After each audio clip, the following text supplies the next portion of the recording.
जनपद मैनपुरी में आज नेशनल पीजी कॉलेज भोगांव की राष्ट्रीय सेवा योजना इकाई के मुरली नगर नगला पाट में चल रहे 7 दिवसीय शिविर के 6वें दिन शिक्षा एवं रोजगार परक कौशल प्रशिक्षण, डिजिटल इंडिया, सामाजिक समरसता एवं अंतर्राष्ट्रीय महिला दिवस के उपलक्ष्य में प्रदेश में महिलाओं एवं बालिकाओं की सुरक्षा, सम्मान एवं स्वाभिमान के लिए मिशन शक्ति विशेष अभियान पर हुई संगोष्ठी, रैली एवं जन जागरूकता संबंधी विभिन्न कार्यक्रम का आयोजन किया गया। नेशनल पीजी कॉलेज भोगांव की राष्ट्रीय सेवा योजना इकाई के मुरली नगर नगला पाट में चल रहे 7 दिवसीय शिविर के 6वें दिन मुख्य अतिथि नायब तहसीलदार पुरौली श्री अनिल कुमार एवं शासकीय अधिवक्ता संदीप कुमार ने सरस्वती जी की प्रतिमा पर माल्यार्पण और दीप प्रज्वलन कर कार्यक्रम का शुभारंभ किया। यह कार्यक्रम 26 फरवरी 2021 से 8 मार्च 2021 तक सुनियोजित तरीके से संचालित है।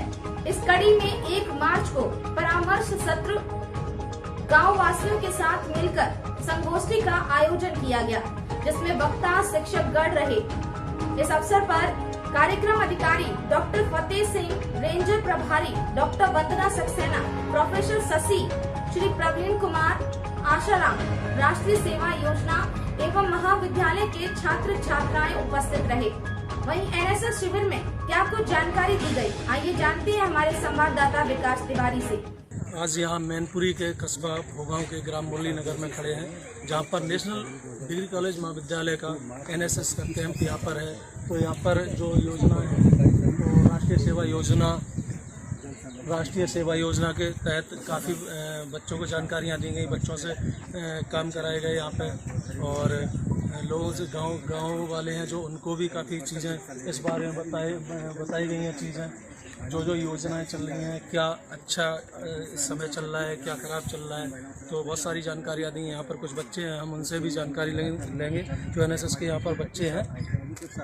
क्या नाम है? मेरा नाम अनस हुसैन।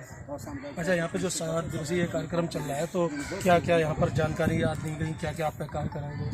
यहाँ पर हम लोग ने 7 दिवसीय 7 कैंप का 6वां दिन, जिसमें हम लोग ने गांव में जाकर रैली निकाली, गांव वालों को समझाया, कोविड-19 के बारे में बताया, पर्यावरण के बारे में बताया, शिक्षा और स्वास्थ्य के बारे में बताया, स्वच्छता जैसे कि हम लोग साफ सफाई, डिजिटल इंडिया के बारे में बताया जो हमारे माननीय प्रधानमंत्री जी के द्वारा चलाया जा रहा है, और आत्मनिर्भर वाला भी बताया जिसमें माननीय प्रधानमंत्री ने बोला कि जो भी करें अपने आप स्वयं करें। ये जो कैंप चलाया जा रहा है इससे क्या आपको लाभ रहते हैं? इससे हम लोग को बहुत सारे लाभ हैं। शिक्षा में लाभ है, जैसे कि हम लोग का जो राष्ट्रीय सेवा योजना का जो हम लोग को सर्टिफिकेट प्राप्त होगा, ये 2 वर्ष का सर्टिफिकेट होता है, कोर्स होता है हम लोग को। जो सर्टिफिकेट प्राप्त होगा उससे हम लोग कोई भी कोर्स करते जैसे बीएड है, बीटीसी है, उसमें अगर हम लोग के 10 या 15 नंबर कम होते हैं तो ये सर्टिफिकेट उसमें काम आ जाता है।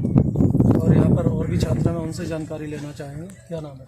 मेरा नाम चंद्र किशोर है। तो यहाँ पर जो आज ये कैंप जो चल रहा है तो आपको यहाँ क्या सिखाया गया है? हमको सिखाया गया है कि समाज में एक अच्छी व्यक्तित्व की तरह रहना है तथा लोगों को समझाना और कोई गलत सामाजिक बुराइयां हैं उनको दूर करना, और जितने है घरेलू हिंसा वगैरह स्त्रियों को तो वो समझाया गया कि स्त्रियों पर हिंसा ना करें और एक अच्छा नागरिक बनकर।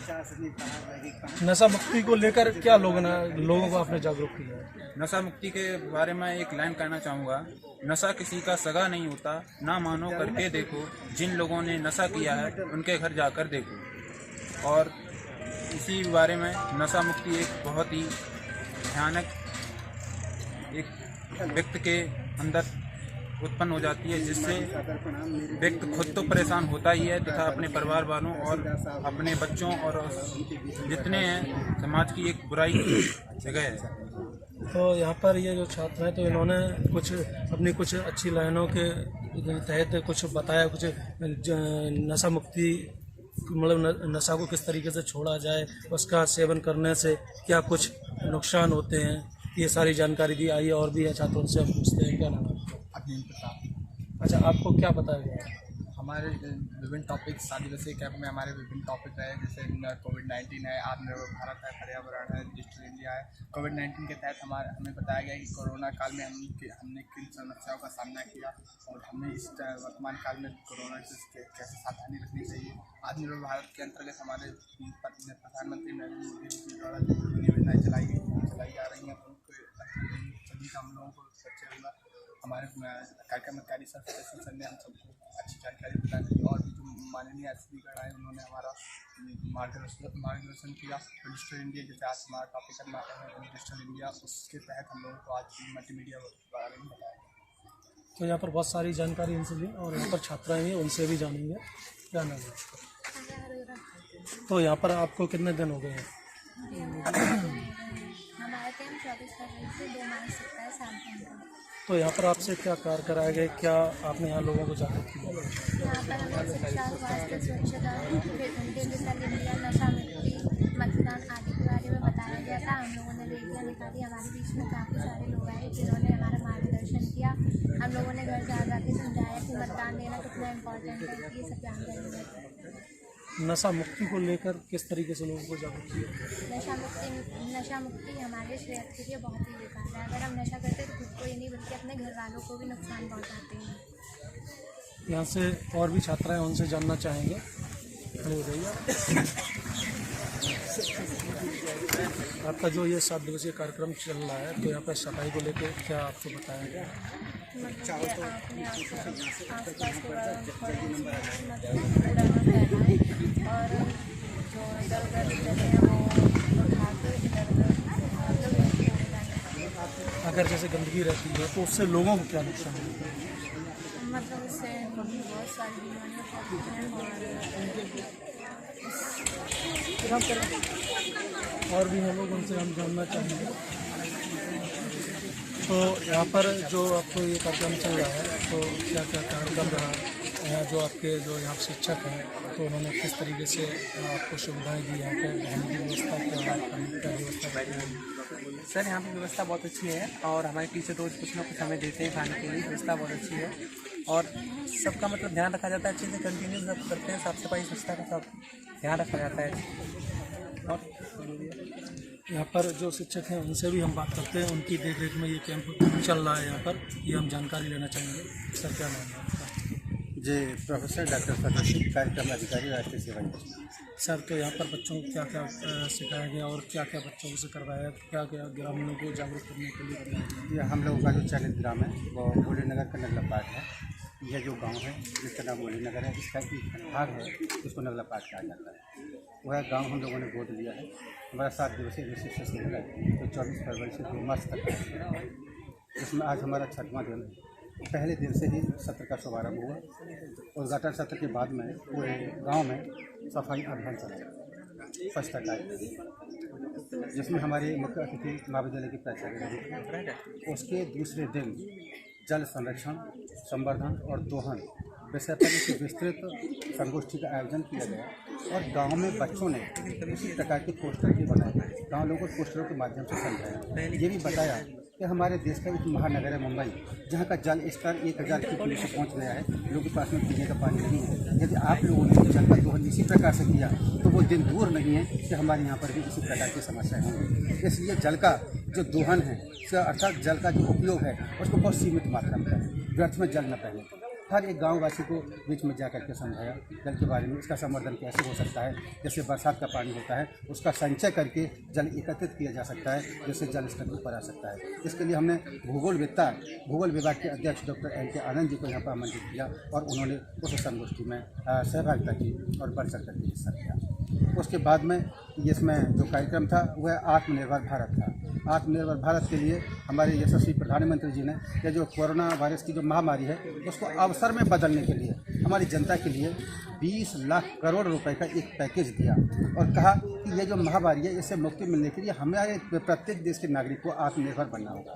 हमें विदेशी कंपनियों पर या विदेश पर निर्भर नहीं रहना है। हम लोगों को अपने यहाँ पर उत्पादन करना है, अपने लोगों को रोजगार देना है। और ये जो हम पैकेज दे रहे हैं ये अनुदान नहीं है, ये हमारा लोन है, ये हमारा कर्ज है, जिसको इस अवसर पर आप लोग प्रयोग करेंगे और देश में बहुत सारी चीज़ों का उत्पादन करेंगे। उत्पादन के बाद में देश की जो आवश्यकता है वो पूर्ति होंगे, लोगों को रोजगार मिलेगा। तो उन्होंने एक क्षेत्र नहीं, बहुत सारे ऐसे क्षेत्र हैं जिसके लिए यह DGP का 10% था और उन्होंने इस पैकेज की घोषणा की और लोगों के लिए SMSC और अन्य ऐसे बहुत से कार्यक्रम हैं जिसके लिए पैसा दिया गया और लोगों ने अपने रोजगार की स्थापना की। तो बच्चों के यहाँ रहने के लिए किस तरीके से व्यवस्था की? हाँ, यहाँ पर जो बच्चों के लिए एक कार्यक्रम और है जो कोविड-19 है उस महामारी से बचाव के लिए हम लोगों ने सामुदायिक स्वास्थ्य केंद्र के डॉक्टर अमित भारती जी को आमंत्रित किया और उन्होंने पोषण, स्वास्थ्य और चिकित्सा, कोविड-19 से बचाव, उसकी जानकारी और विदेशी महामारी कैसे है, उस सब के बारे में जानकारी दी। उसके बाद में हम लोगों ने यहाँ की जो व्यवस्था रखी कि 2 गज की दूरी बहुत ज़रूरी है, कोरोना के जो मानक है उनको पूरा करना है। हमारा जो राष्ट्रीय सेवा योजना का जो शिविर है, पिछले वर्षों में रात दिन का शिविर होता था, 7 दिन बच्चे यहाँ होते थे, लेकिन इस बार केंद्र सरकार से हमें पत्र प्राप्त हुआ कि इस बार जो शिविर है वह रात्रि का नहीं लगेगा, बल्कि दिवसीय शिविर हो। तो अब जो शिविर चल रहा है वह दिवसीय शिविर है। बच्चों के लिए जो कुछ भी हम देते हैं तो कोरोना के मानकों को देखते हुए देते हैं। कोशिश होती है कि फल दिए जाए या सूखी ऐसी कोई चीज़ हो जिससे बच्चों के लिए किसी प्रकार की हानि और स्वास्थ्य पर विपरीत प्रभाव न पड़े। हालांकि में सच यह है कि गवर्नमेंट की जो दशा है वो कहना नहीं चाहिए, लेकिन सच आ ही जाता है कि सरकार यहाँ पर जो राष्ट्रीय सेवा योजना के शिविर होते हैं, सरकार कोई भी कार्यक्रम संचालन के लिए अग्रिम धनराशि नहीं देती। जो भी लोग होते हैं या तो कहीं से ऋण लीजिए, कर्जा लीजिए या अपने पास से पैसा इकट्ठा करिए, तब इन कार्यक्रमों का संचालन कीजिए। दूसरी बात यह है कि अब से लगभग 30 वर्ष पहले जो कार्यक्रम योजना के लिए 10 और 12 रुपये बच्चे पर गवर्नमेंट खर्च करती थी, एक बच्चे पर 10 या 12 रुपये, सरकार का आज भी 30 वर्ष पुराना नियम आज भी चल रहा है और उसे भी गवर्नमेंट समय से देती नहीं। तो यहाँ पर जो कैंप चला, खाने पीने की व्यवस्था रहती है, तो पैसे का किस तरीके से मैनेज किया जाए? हाँ, पैसे का जो मैनेज है वो कार्यक्रम अधिकारी यदि नौकरी बचानी है और बच्चों को खुश रखना है तो पहले अपने पास से खर्च करना पड़ता है, और पहले हम लोग अपने पास से खर्च कर चुके हैं और वह गवर्नमेंट ने कई किस्तों का पैसा अभी तक दिया नहीं। बच्चों से भी कुछ लिया गया? नहीं, बच्चों से एक नया पैसा किसी से नहीं लिया। बच्चों से बिल्कुल स्पष्ट मना रखा है, बिल्कुल मना किया है कि कोई न तो आपस में इकट्ठा करेगा और न कोई किसी को पैसा देगा। पैसे के संदर्भ में बच्चों से कोई सहायता नहीं किसी प्रकार की। आइए और भी जानकारी लेते हैं, यहाँ पर जो लोग हैं उनसे भी हम जानकारी लेना चाहेंगे। क्या नाम है? डॉक्टर वंदना सिंह। तो यहाँ पर जो है इसका ये आपका राष्ट्रीय सेवा योजना का ये जो कैंप चल रहा है, तो किस तरीके से आपने बच्चों को क्या दिशा निर्देश दिए और बच्चों ने क्या किस तरीके से लोगों को जानकारी? ये विशेष कार्यक्रम जो है 26 फरवरी 2008 तक महिला मिशन शक्ति है ना, तो उस पर विशेष रूप से महिलाओं को जागरूक किया गया अपनी घरेलू हिंसा के प्रति, और जो उनकी सुरक्षा है वो कैसे कर पाए अपने को, इस तरीके से छात्राओं को उसके लिए शिक्षा दी गई और जागरूक किया गया। अच्छा, यहाँ पर बहुत सारी जानकारी यहाँ पर राष्ट्रीय सेवा योजना के तहत छात्र उनसे भी ली, शिक्षक उनसे भी ली, और काफ़ी बच्चों ने बताया इसका उन्हें लाभ का मिलता है और सर्टिफिकेट भी उनको इस चीज़ का दे देते। तो जब ये कहीं भी कभी कंपटीशन परीक्षा में बैठते हैं तो वहाँ पर उसका नंबर आते हैं, वो उनके काम आते हैं। अब हमारे यहाँ पर जो शिक्षक हैं तो वो कुछ और भी जानकारी देना चाहते हैं, आइए हम जानकारी उनसे लेते हैं। जी, मैं एक नवीन जानकारी और देना चाहूँगा। ये जो राष्ट्रीय सेवा योजना का शिविर था ये तो संचालित है ही, इसके साथ में महिलाओं कन्याओं इनकी सुरक्षा, आत्मसम्मान और स्वावलंबन के लिए उत्तर प्रदेश सरकार ने काफ़ी दिनों से कार्यक्रम संचालित किए हुए हैं, जिसमें एक कार्यक्रम संचालित हुआ था 8 दिन का, करीब 3 महीने पहले। उसके बाद में फिर 8 दिन का उसे और बढ़ाया गया था, और उसके बाद में महिला सुरक्षा, सम्मान, आत्मसम्मान के लिए यह कार्यक्रम 180 दिन के लिए और बढ़ाया गया। वह कार्यक्रम लगातार चल ही रहा था कि शासन का अभी पत्र प्राप्त हुआ। यह 25 फरवरी को यह कार्यक्रम हमारा NSS का शिविर तो 24 फरवरी से लग रहा है।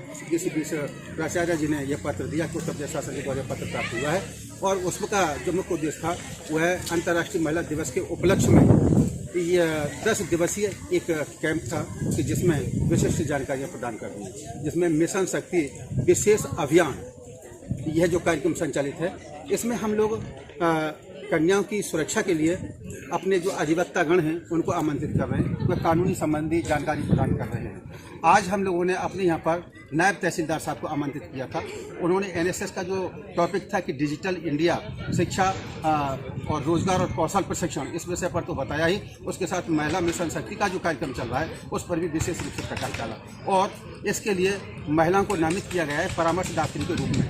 वह जो छात्राओं की समस्याएं होती हैं, महिलाओं की समस्या होती है, उनके निस्तारण के लिए वह अपना योगदान दे रही है, जिसमें हमारी हिंदी विभाग की शिक्षिका प्रोफेसर शशि जी हैं, हमारे रंजस प्रभारी जी हैं मैम, वो सभी लोग इसमें अपनी सहभागिता निभा रहे हैं और भी शिक्षक हैं, शारीरिक शिक्षा अधिकारी एनसीसी के लोग हैं, वह समय समय पर आते हैं और अपनी जानकारी निभा रहे हैं। निरंतर हम लोग इस कार्यक्रम के लिए समर्पित हैं। इससे यह जरूर है कि हम लोगों के जो शिक्षण का कार्य है वह बच्चों का नुकसान होता है और उसमें पढ़ाई प्रभावित होती है। फिर भी हम लोग लगातार शासन के जो आदेश हैं, जो निर्देश हैं, उनका लगातार पालन कर रहे हैं और कार्यक्रम को गति दे रहे हैं। ये बहुत सारी जानकारी थी कार्यक्रम के अधिकारी डॉक्टर फतेह सिंह, राष्ट्रीय सेवा योजना के तहत भोगांव से कैमरामैन अजय शर्मा के साथ विकास तिवारी।